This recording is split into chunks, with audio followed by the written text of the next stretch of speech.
Hello everyone, welcome you all for this episode of Startup Story Series. My name is Guna. I'm a startup coach and the author of the book Startup Recipe. In this episode, we have a very special person with us, Jyotsna Ramachandran, one of my good friends whom I know for more than 6 years, mom of two kids, a TEDx speaker, author of the book Job Escape Plan, and also founder of Happy Self Publishing. And today is the author success coach helping aspiring authors to launch their book and increase their credibility. So welcome Jyotsna for this episode of Startup Story Series. Oh, thank you so much, Guna, for having me on your show. Thank you. Thank you, Jyotsna, for coming here. And the Startup Stories is all about inspiring the entrepreneurs, inspiring the upcoming entrepreneurs who want to start a business.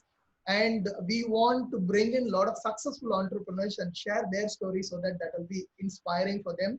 And that's why I invited you here to share your experience. And to start with, how this happened, how you started your entrepreneur journey. Can you just brief about when you entered into entrepreneurship? What is your first business? What you did, and all those stuff, please. Okay.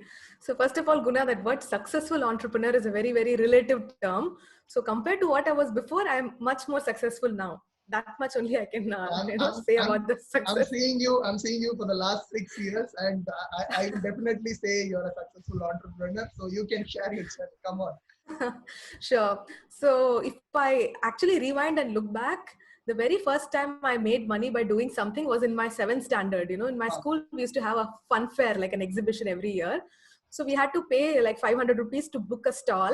So me and 6 of my friends, we pulled in money, we put up a stall and we conducted games over there. So people coming in, like small little games, and we all made a profit of 500 rupees each at the end of the day. Wow. So I think that was my first successful entrepreneur venture, which I didn't realize that it was a business It's back a profitable venture then. yeah. But on the serious side, after I was working in a corporate job. So I did my MBA in retail management, and then I was working for a variety of retail stores. So for 5 years, I worked for brands like Aditya Birla, for Future Group, and my last job was with Reliance Brands. So you see these foreign brands in malls, right? So I was working in these brands. Initially, I was a department manager, then store manager, area manager. So career was growing year after year, but I was not feeling very happy about those jobs because I felt my real talent I was not using at all. It was getting very monotonous and boring after a point. So after 5 years, I was thinking I should quit one day, but it was, we always have that dilemma between say security and freedom, right? And that security was holding me back. But luckily, I had a very horrible boss who joined that company, and I could not fight with him anymore. So one day I lost my temper and I put down my papers. And I'm so thankful to him, because if not for him, I would have still been an employee. So I left the job without any idea. So today it looks like a crazy thing to leave a job, but luckily my husband was also working. He was with Cafe Coffee Day at that time. So, and I had some savings. So I knew that even if I don't do anything for 6 months, I can survive. So because of that backup, I quit. But I thought instead of going and finding another job, let me give entrepreneurship a try, because by then I had read a lot of these, Rich Dad, Poor Dad kind of books. I was really inspired by all these authors. So I thought, the book The Secret and all it had just got published. So I thought, this is like my golden chance. I should not miss it. So I thought at that time, whatever resources I had, with that I wanted to start something. So I had good connection and network in the retail industry, and I was good at recruiting staff for my stores. So I thought I should start a staff recruitment agency. So I called it Redefined Retail, and that was my first official business which I started. Yeah, I spent about 1 lakh in designing a website. Back then, I didn't know any. Today, I can design a website in one day myself. At that time, I didn't have that knowledge. So I hired a designer, created a logo and a website. That was my only investment for the business. But from the first month onwards, I started making money out of it. So it was not, I wouldn't say it was a struggle or anything, because I did not invest too much, and I had the knowledge about that industry. So it made it easy for me. Okay. So that's your first business. But then what happened is that the business you did for a long time, and then you changed to other businesses? Because I met you when you were into your chocolate business. So I just wanted to know the whole journey, like what happened after that. Correct. So I ran that business successfully for 2 years. So I had all these foreign international brands as my clients. So all those logos I had on my website. I Okay. was thinking that now it's now time for me to hire an office. I started looking for office spaces and everything. So Okay. it was growing. That time the biggest change in my life happened and I became a mom. Okay. So this is something I never expected, that your life will completely change after you become a parent, right? So I was not able to focus so much time on attending client calls. Every day 100 calls would come to me from candidates, and I would make 100 calls to get people to interview and all that. Correct. So I was not able to manage all of that. Then one day I decided this is not going to work out anymore, because the baby was also newborn, so I can't do so many things. Correct. So I thought, let me try out something online. So because I thought if I set up an online business, then I can work from home. So that my first step was to learn how to build websites. Okay. So I started learning how to do WordPress websites, and that was like my second venture. So any startup who wants a website, they would come to me. I would set up a website. I was doing that for a little bit, but again, it was more like a job only, because each client is so different. Working according to their conditions and terms was quite a challenge. But Okay. at that time, I was actually in a search mode. Actually, Guna, I didn't know where I was heading. I was trying to. It was like the shiny object syndrome. Any good opportunity, I would take it up. Okay. Okay. So You are the always second, looking for something, parallelly doing something, and also searching for some opportunities. Always. yeah, I was thinking I should have multiple income streams. I should be a serial entrepreneur. Okay. But honestly, nothing was actually giving me the revenue that I was looking for. So that I did for a while, the website design thing. Then while I was searching about websites, I came across a franchisee business where they would do customized chocolates. That's where I met you inside BNI, right? Yeah. So these people will make chocolates from Delhi and they will give it to us. And my job was to go and meet corporates and get some corporate deals. So if a corporate company gives me an order of 500 boxes, we would put their logo on that chocolate and make it customized and give them. So I ran that for about 6 months. Okay. But the challenge was it was not resonating with me. So before, I used to think if the business model is successful, then it's good for me. But later on, I realized there has to be a connection between that business and me. So I was not able to go sit inside corporate offices, wait for a meeting and meet people.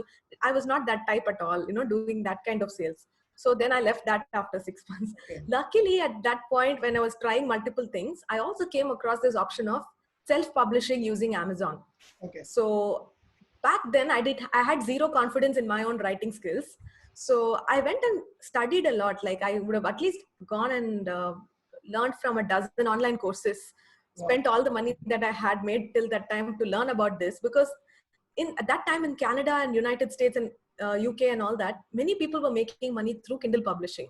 So I thought there is something in this, I should learn about this. I learned it, but what I did was I was hiring writers from online. I will give them a topic, I will pay them money for the writing, they will write and give it to me, and I will publish it under pen names. Okay. So like that, in 6 months, I published 50 books, Guna. Wow. So what made me publish so much was each of those books was giving me very good royalty from Amazon directly. You make 70% of the money that comes right from Amazon. You know that from your books. So what I thought was, this is like a superb model. And after I started making money consistently, I thought this is going to be my, the focus for me. And that was, I think, the defining moment, because I met Mr. C.K. Kumaravel in one of Success Gyan events. Okay. And he asked me, what do you do? And I made a list of all these businesses I was doing. He said, wait a minute. If you chase 2 rabbits, you will catch none. This is the sentence he told me. It was a mind-blowing moment for me. I realized that I'm not successful yet, like the kind of success I wanted, because I was doing so many things and there was no connection between any of these things. So that's when I thought, out of all this, which is the future for me? And I got the answer that self-publishing is the one. So I shut down everything else and I focused on self-publishing, and I went and wrote my first book, Job Escape Plan, 5 years back. So since then, everything is completely into book publishing only. Wow, super. The journey was very nice to hear. And I had just 2 questions popped up in my mind when you just shared this journey. You said these few entrepreneurship opportunities which you started in the initial stage, like the first business, the second business, it didn't resonate with you. So a lot of aspiring entrepreneurs are actually waiting for something perfectly to resonate with them, exact perfect idea to suit. What will be your suggestion to them? Do they have to wait till they get the perfect idea which gets resonate with them, or they need to start somewhere? What do you think? Obviously, they need to start somewhere, Guna. First of all, aspiring entrepreneurs should make the decision that entrepreneurship is their future, because there is nothing wrong with being an employee.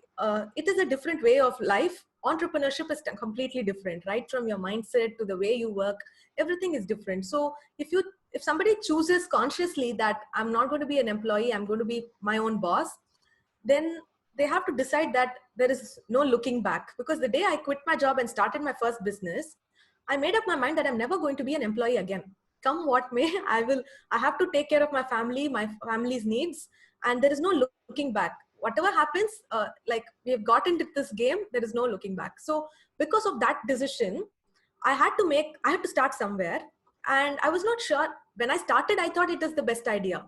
But our lives changed, our lifestyles and our goals, everything changes, right? We all evolve as human beings. So as we evolve, our businesses will also evolve. One will work, one will not work. So there is no rigid plan like this has to work. There's nothing like that, because life changes. But we need to start something and continuously keep doing something and not get stagnated. Okay, so the message is start somewhere. You will then find the idea which will resonate with you. Okay, super. Thank you for that. And also, you were sharing about you got to know about this self-publishing industry, and you invested a lot in learning these courses, and then you mastered it. But at that stage, how you made up your mind that I need to invest a lot and learn? Because a lot of people today, they don't know about something. Even aspiring entrepreneurs, they don't know about how to start business, and they want to learn. So what will be your message to them? Since you have gone through some online courses, you learned it, you implemented it, and then you become successful. Correct. Because whatever we do, if we have to be successful, we need to be the best in it, right? Otherwise, what is the fun in just being mediocre? So if we are doing any kind of business, either we should have some years of experience in that as an employee. Say you want to start your own social media agency, then maybe you should have worked in a social media agency, run Facebook ads for other people, and had some experience in that. Right. So that is hands-on experience. Okay. If you don't have that hands-on experience, the second option will be to learn. And again, there are different levels of learning, Guna. Like books is the cheapest and the best way to get started, because there are so many amazing books. And by reading someone's book, we are actually getting into their mind and learning so much. So books is a great way because it's low investment, but you learn a lot. The next step would be when you want to try it out.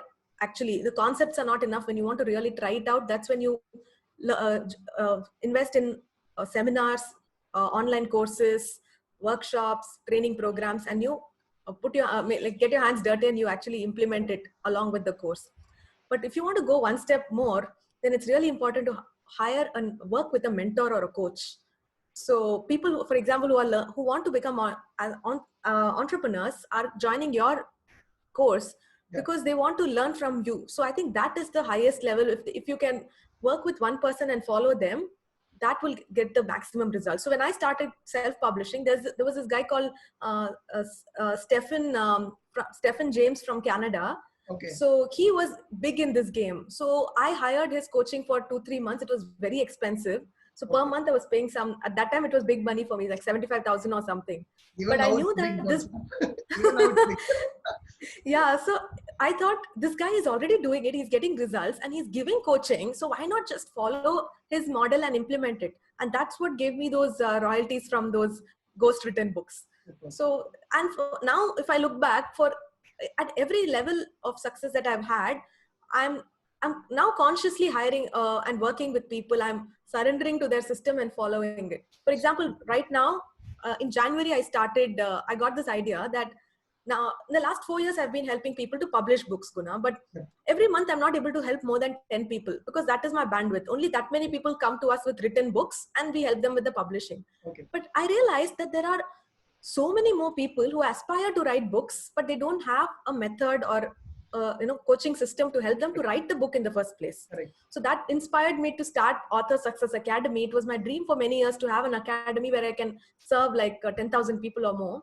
But I did not take any action. Then finally, when I joined Siddharth Rajshekar's coaching system, I thought I just have to follow this guy. He's already doing it so well. Yeah. Why should I, reinvent the wheel?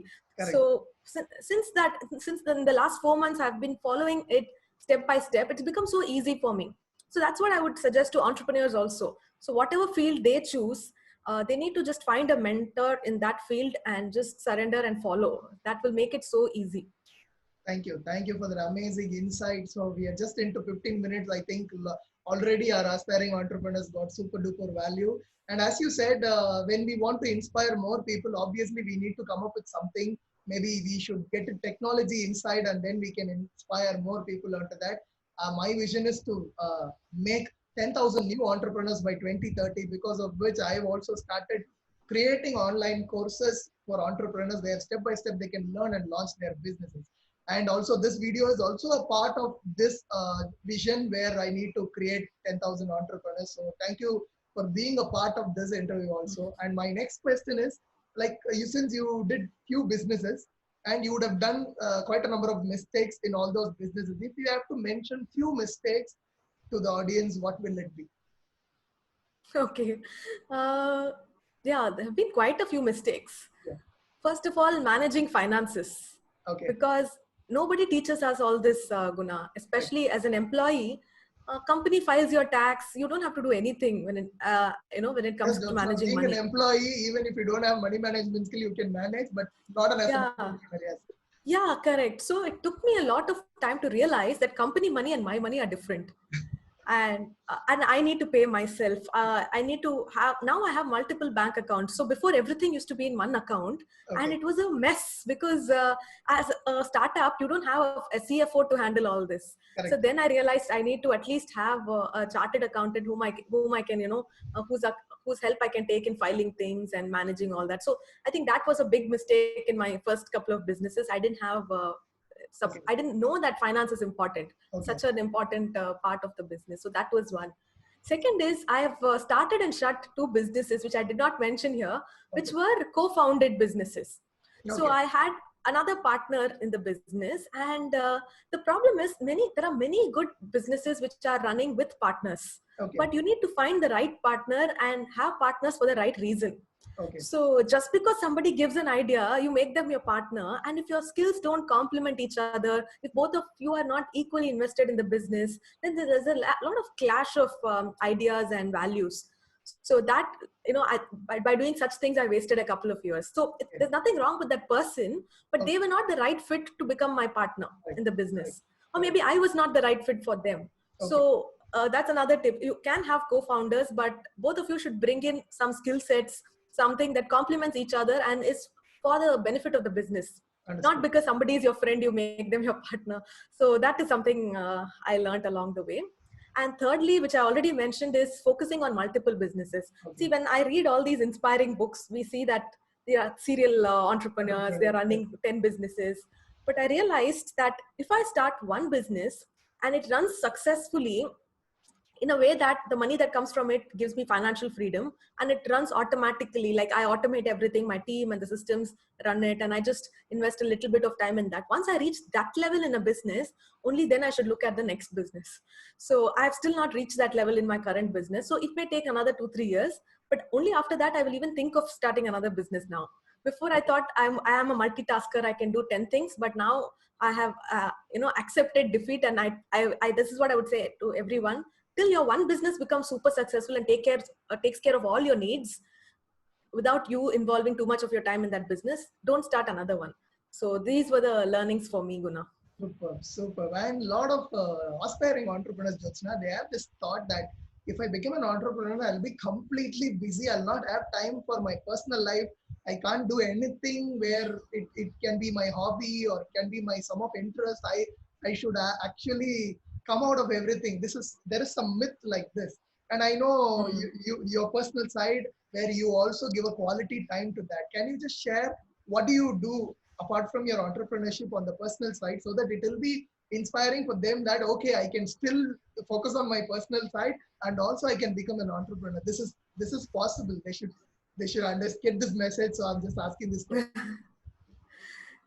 Great question, Guna. So 3 years back, after I had my second kid, after my son was born, that is when I realized when suddenly you look at yourself in the mirror, and my neighbor's son started calling me auntie. He's only 5 years younger than me.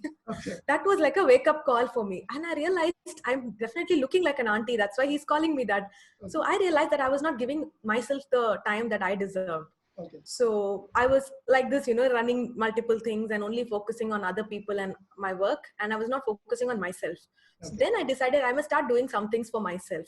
So luckily, my daughter had just joined dance class. So I used to accompany her and drop her. And more than her, I was interested in that class. So I enrolled in Zumba classes there. So since then, every week, at least 3-4 times, I go for Zumba classes.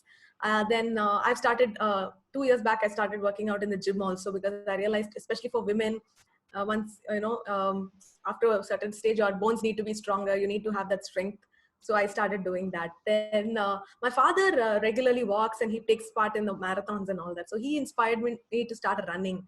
So in the fitness side, I'm more focused now, and that has given me much more happiness, because now I feel life is more balanced. Before it was only focusing on one thing.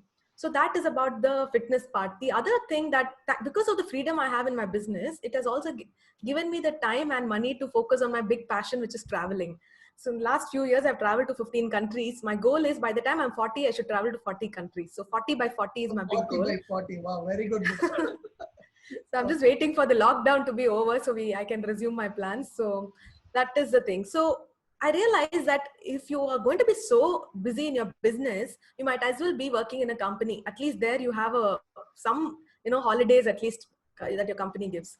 Entrepreneurs, it's the thing is, because there's no boss who's telling us you're working too much.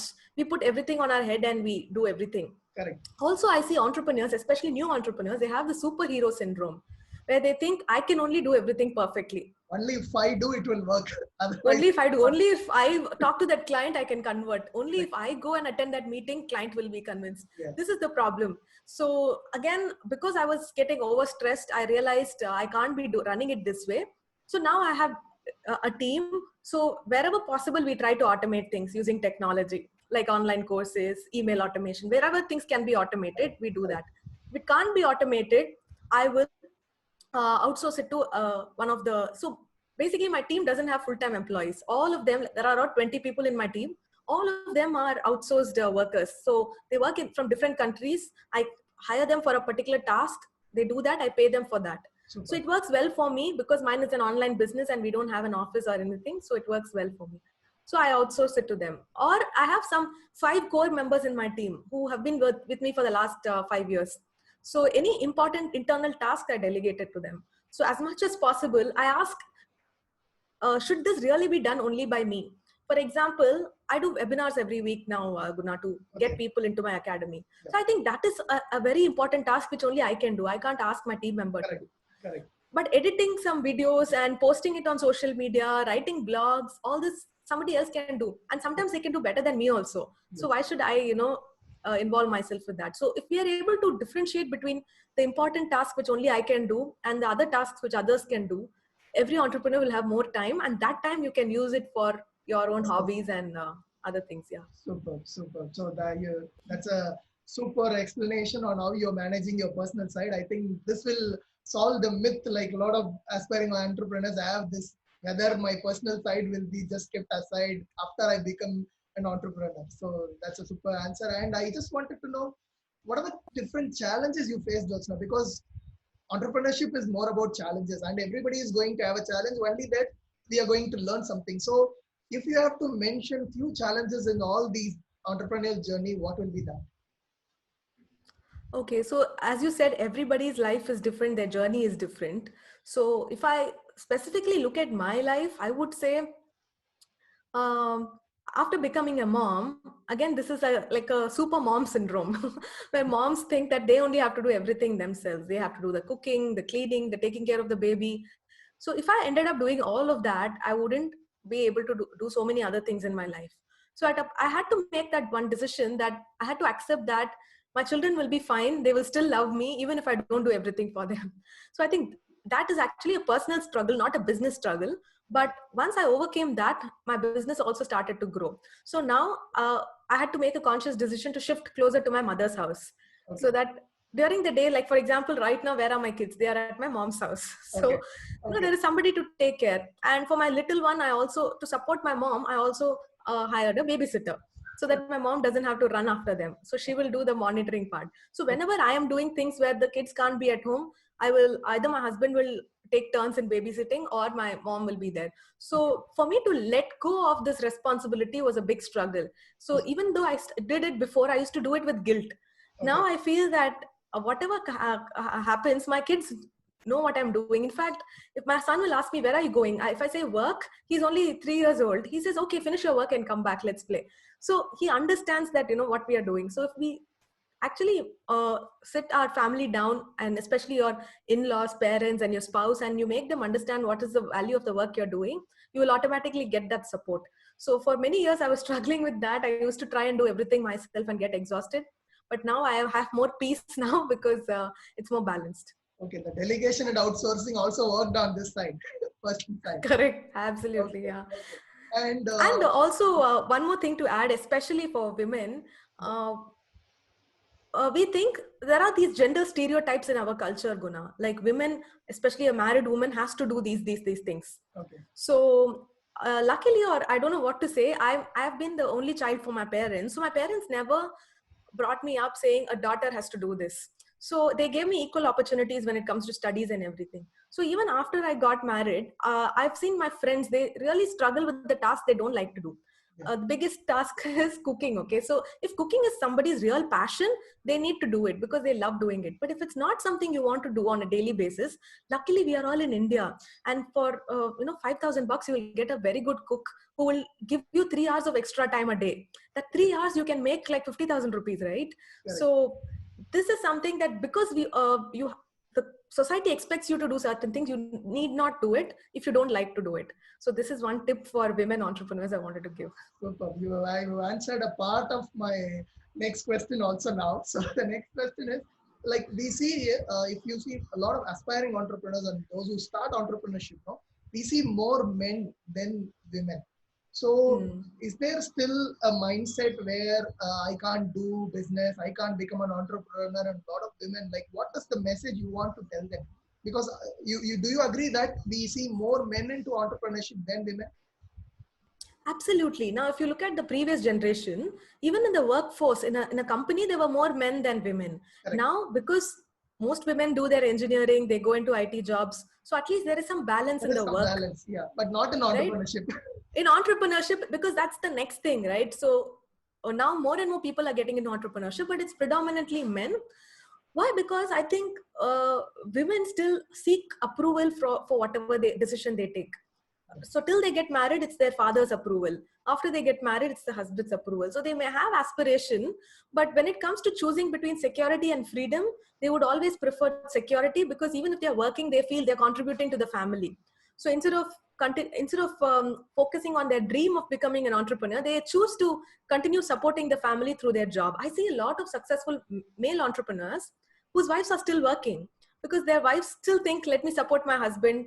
At least let me create that balance in the house. Let him pursue his dreams. So I think if women should, believe that they also have the right to pursue their dreams. So if their dream is to become an entrepreneur, then they should just have a conversation with their family members, explaining how important it is for them and how confident they are about taking that step. Because women always have this need to get that approval from somebody. They just choose to continue doing whatever they're doing. So I think slowly it will change, Guna, because now I see how parenting itself has changed so much. Like the way the conversations I had with my mom was so different from the questions my daughter is asking me, right? So things are changing and it will change very fast. Yeah, I also feel the approval will be easy if they express. Most of the time, they're not expressing themselves that they are interested in becoming an entrepreneur.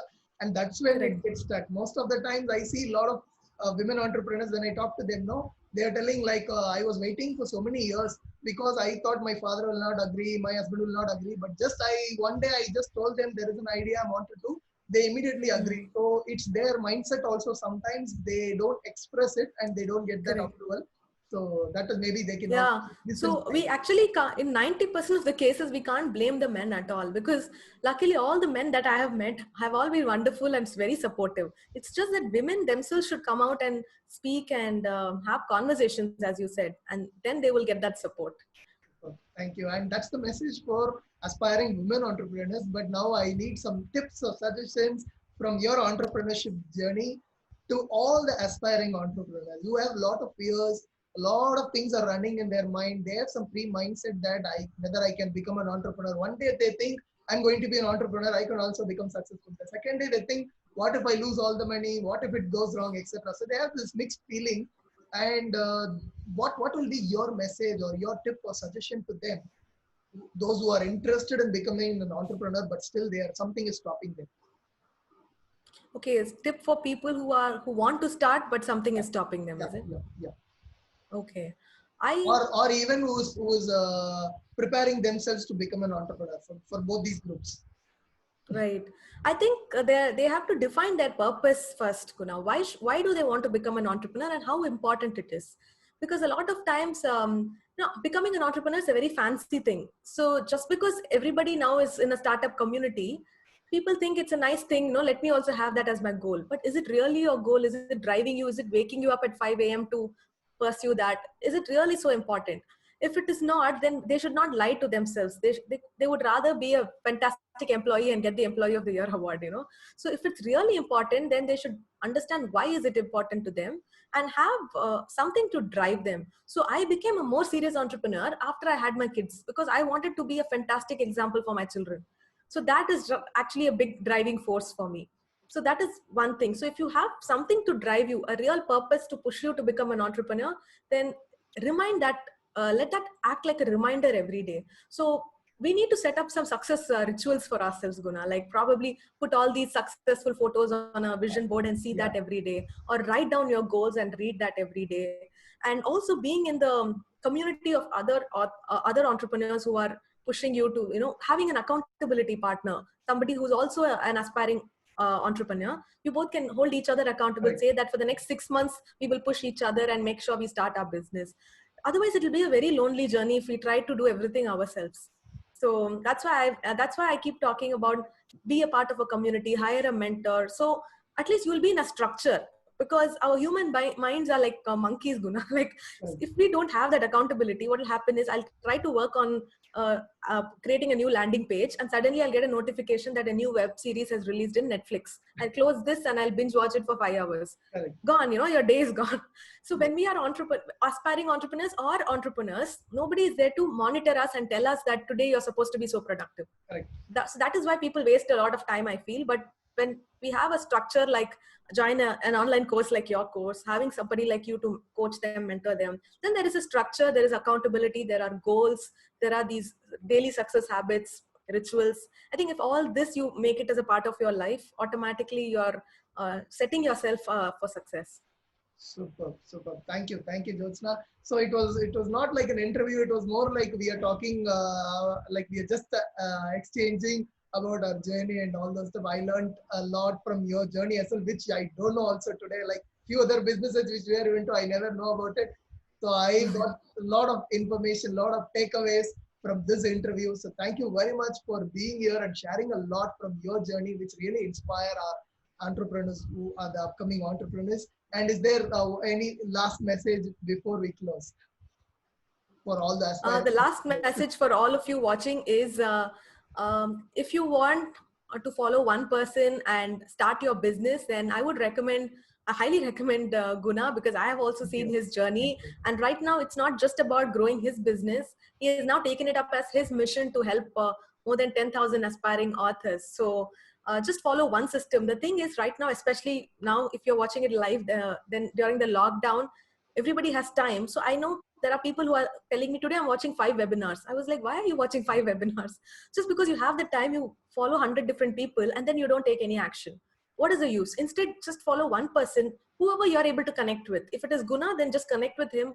Follow that one person till you get the kind of results you want, and then you grow to the next level whenever you're ready. So my suggestion would be, like, don't have 10 mentors. You can have inspirations from everybody, but when it comes to following the steps, choose just one person and follow them. Thank you, Jyotsna. And if these viewers want to follow you, like because if they want to become an author, and how do they contact? Is there any link or something which you can tell so that they can follow you there? What the Sure, Guna. name of the I'll community or name of the page or website or something so that they can follow you through that.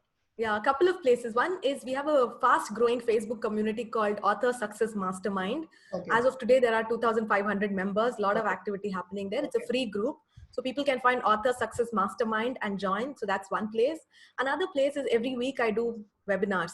So these are live webinars where I teach a lot of awesome stuff to help you become an author. So actually I teach how do you position yourself as a trusted expert in just 7 days.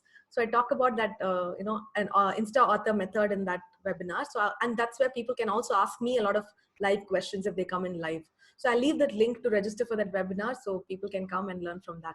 Thank you, Jyotsna. For all those viewers, you can just search Jyotsna Ramchandran in Facebook and you will find her, and you can also start following her community. So thank you, Jyotsna. Thank you for coming here and sharing a lot of insights. Thank you very much. Thanks a lot, Guna. Wonderful talking with you. I'm so glad we could catch up through this interview, actually.